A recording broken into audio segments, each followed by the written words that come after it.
নমস্কার, আমার নতুন আরেকটি ব্লগে আপনাদের সবাইকে স্বাগত জানাই। তো এটি ছিল কালীপুজোর আগের দিন বিকেলবেলা। আমি আর বোন বেরিয়েছিলাম একটু ফুচকা খেতে। আর পাড়ার সামনে ছোট ছোট বাচ্চারা একটু প্যান্ডেল করেছে, সেগুলো দেখবো। আর একটু ভিডিও ক্লিপ আপনাদের জন্য তুলে নিয়ে আসবো। তো এটা লাইট ছিল সামনে। সামনে লাইটটা দেখেই মনে হচ্ছিল যে হ্যাঁ, এবার আর পুজো বাকি নেই, সত্যিই কালকে পুজো। দেখুন কি সুন্দর। আর এখানে মেলার মতো দোকানও বসেছে অনেক। চলুন বাড়ি যাই। বাড়ি গিয়ে অনেকগুলো বাজি কিনেছি, আপনাদের সাথে সেটা শেয়ার করব। চলুন, আমরা বাড়ি ফিরেও এসেছি। আর আমার বাজির সম্ভার নিয়ে বসেও পড়েছি। দেখেছেন কতগুলো বাজি। বড় হয়ে গেছে ঠিকই, কিন্তু বাজির প্রতি নেশা আমার এখনো যায়নি, জানেন। চলুন এক একটা করে বাজি আপনাদের দেখানো এবার আরম্ভ করি। চলুন প্রথমেই আরম্ভ করি রং মশাল দিয়ে। দেখুন অনেকগুলো রং মশাল আছে। এই যেটাতে আমি হাত দিলাম ওটা হচ্ছে এমনি নর্মাল রং মশাল, যেরকম সাধারণ জলে ওই রকম। আর এই পাশে যে তিনটে দেখছেন, এই তিনটে হচ্ছে কালারিং রং মশাল, মানে একটা লাল, একটা সবুজ, একটা হলুদ কালারিং। আর পাশটা তো জানেনই, এটা হচ্ছে সাদা রং মশাল, মানে যাদেরকে ইলেকট্রিক রং মশাল বলে। এটা হচ্ছে ইলেকট্রিক রং মশাল। ইলেকট্রিকের মতো দপদপ করে জ্বলে, তাই নাকি এটার নাম ইলেকট্রিক রং মশাল। বুঝুন কাণ্ড। আর এটা কি বলুন তো, এটা হচ্ছে চরকি। চরকি দুটো এনেছিলাম, আর একটা কোথায় খুঁজে পাচ্ছি না। যাই হোক, এটা হচ্ছে চরকি। কালকে কিন্তু আমরা চরকিটা জ্বালিয়েছিলাম, জ্বালাতে চাইনি, ভেবেছিলাম পুজো পর্যন্ত টেনে টেনে চালাবো।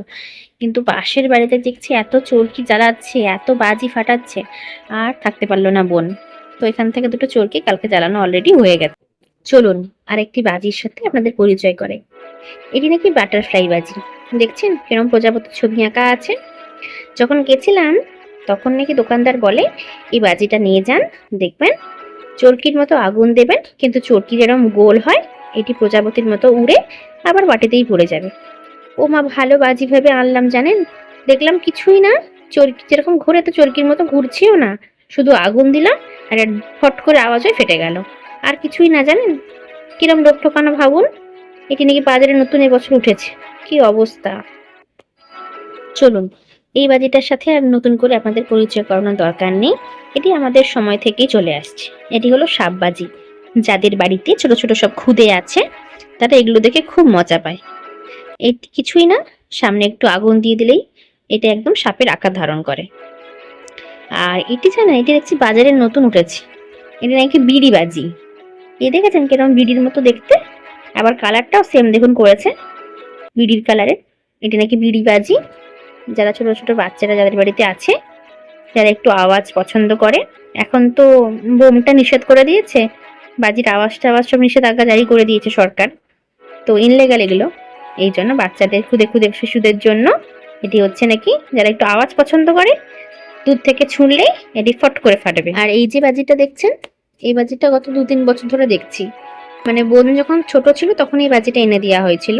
তো নাম জানি না কি, তো এবারে নাকি শুনলাম এর নাম হচ্ছে পপ। এই যে ছোট ছোট পুটিলগুলো দেখছেন, এর ভিতরে একটু বারুদ আছে, একটু ছোট ছোট পাথর আছে। তো মেঝেতে ফেললে একটু ফটফট করে আওয়াজ হয়। তো আগুন না লাগিয়ে যদি একটু ফটফট করে বাজির মতো আওয়াজ হয়, ক্ষতি কি বলুন। খুব সুন্দর। তো এগুলো হচ্ছে বাচ্চাদের জন্য। এই বাজিটাও আমি আগে ফাটিয়েছি, এটা নতুন কিছু নয়, গত 2-3 বছর। আর এটা কি বলুন তো, এটার সাথে কিন্তু আমার ছোটবেলার অনেক স্মৃতি জড়িয়ে আছে। এই বাজিটা আমার আজও খুব প্রিয়, জানেন। ছোটবেলায় তো আমার সমবয়সী যারা ছেলে থাকতো, ছেলে বন্ধুরা, ওরা তো এগুলো ফাটাতো, কিন্তু আমি ফাটাতে পারতাম না। এটা আসলে বন্দুকের ভেতরে ঢুকিয়ে ফটফট করে টানে, খেলনা বন্দুকের ভিতরে ঢুকিয়ে। এগুলোকে ক্যাপ বলে। কিন্তু আমি তো বন্দুক চালাতে পারতাম না, ছোট, আর বন্দুকের প্রতি আমার তো নেশাও ছিল না। তাই মা কি করতো, এগুলো এনে দিত। এগুলো নিয়ে একটা হাতুড়ি নিয়ে আমি ফটফট করে ফাটাতাম। আজও সেই অভ্যেসটা আছে, জানেন। এইগুলো আমি 3 প্যাকেট এনেছিলাম, আর পুজোর আগেই 2 প্যাকেট শেষ হয়ে গেছে, আর 1 প্যাকেট রেখেছি কালকের জন্য। কালকে তো একটু জ্বালাতে হবে বলুন। এগুলো আমার খুব পছন্দের। আর এই বাজিগুলো দেখছি এবছর নতুন উঠেছে, ওই ঝুরঝুরির মতোই, শুধু ঝুরঝুরিটা হচ্ছে মোমবাতি বা আগুন দিয়ে মুখটা ধরাতে হয়, আর এটি হচ্ছে প্যাকেটের পাশেই বারুদ থাকে, দেশলাইয়ের মতো জ্বালিয়ে ধরতে হয়। এটা ঝুরঝুরির মতোই আর কি। এটাও দেখছি নতুন এসেছে, দেখুন এগুলো অনেকগুলো কালার। আর এগুলো তো ঝুরঝুরি, এগুলো অনেকগুলো আছে। এই যে পাশে দেখছেন সবুজ আর লাল, এগুলো হচ্ছে আলাদা। প্যাকেটে যে রংটা আছে ভেতরে ফাটালেও সেই রংটাই হবে। আর ওর পাশে যেগুলো আছে, ওগুলো সাধারণ এমনি নর্মাল ঝুরঝুরি। কালকে তো কিছু প্যাকেট ফাটিয়েছি জানেন। এদিকে বোনকে বকছি, এই ফাটাস না ফাটাস না। এদিকে আমারও খুব মনের ইচ্ছা ছিল যে হ্যাঁ ফাটাই, হ্যাঁ ফাটাই। তো দুটো কালকে ফাটিয়েছি। আর এই চরকিটা দেখছেন, এই চরকিটা এবছর নতুন এসেছে।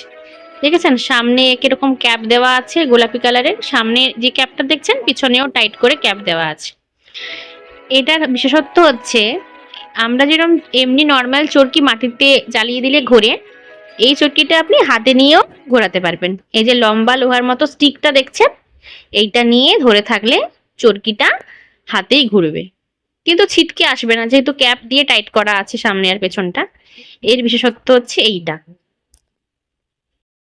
আর এই বাজিটি কি বলুন তো, এটা আমার খুব পছন্দের বাজি জানেন। হয়তো 2-4 সেকেন্ড জ্বলে, কিন্তু এর আওয়াজটা মারাত্মক। এগুলো হচ্ছে চটপটা। এই বাজিটা আমার খুব ভালো লাগে। 2-4 সেকেন্ড হয়তো জ্বলবে, আওয়াজ হবে, কিন্তু এর সাউন্ডটা তো সুন্দর, অনেক দূর যায়। এই চটপটাটা আমার খুব পছন্দের, তাই একসাথে 3 প্যাকেট তুলে নিয়েছি। আপনাদের কাদের কাদের চটপটা ভালো লাগে বলবেন আমাকে কমেন্টে। আর এই বাজিটা দেখছেন, এই বাজিটা হচ্ছে, এটা একটা বোম। যদি এটা আমি ফাটাবো বলে আনিনি, এটা বাবা টাবারও ফাটাবে। এর ভেতর দেখছেন এই কালো কালো গুলো কয়লার মতো, এগুলো আসলে কয়লা নয়, এগুলো হচ্ছে আলু বোম। এগুলো নাকি জোরে চাপ দিলে ফেটে যায়। তো এই বোমগুলো আনা হয়েছে। আর এখানে হচ্ছে 2 রকমের তুবড়ি আছে, একটা এমনি নর্মাল, আর পাশে যেটা দেখছেন কালারিং, ওগুলো হচ্ছে কালারিং তুবড়ি। মানে যে বারুদটা বেরোবে ওটা হচ্ছে কালারিং বারুদ বেরোবে। লালটা লাল রঙের আর সবুজটা সবুজ রঙের। এই তুবড়িগুলো ছোট ছোট তুবড়ি, সব রকম মিলেমিশেই এনেছি। কালকে দুটো ফাটিয়ে ফেলেছি, আর পুজোর জন্য কিছু রেখেছি, এটা কালকে ফাটাবো আমরা সবাই মিলে। এই কটাই তুবড়ি এনেছি। এগুলো আর এক ধরনের তুবড়ি, আপনারা সবাই জানেন। এই তুবড়িগুলো একটু বেশিক্ষণ ধরে জ্বলবে। আগে যে তুবড়িগুলো দেখিয়েছি তার তুলনায় এগুলো একটু বেশিক্ষণ ধরেই জ্বলবে। আর এগুলো তো একটু বড়, তাই বেশিক্ষণ ধরে এই তুবড়িগুলো জ্বলবে। এই তুবড়িগুলো 3টেই এনেছি। চলুন, এই হলো আমার মোট বাজির সম্ভার। এবার একে একে বাজিগুলো গোছানো আরম্ভ করি, আস্তে আস্তে একটা জায়গায় জড়ো করি। আপনারা ভালো থাকবেন, সুস্থ থাকবেন, সাবধানে থাকবেন। আর দীপাবলি খুব সুন্দরভাবে আপনাদের কাটুক, ঠাকুরের কাছে এই কামনাই করি। দীপাবলির আরতে আপনাদের জীবন আলোকিত হয়ে উঠুক। দেখা হবে আবার নতুন একটি ব্লগে। ততক্ষণের জন্য টাটা।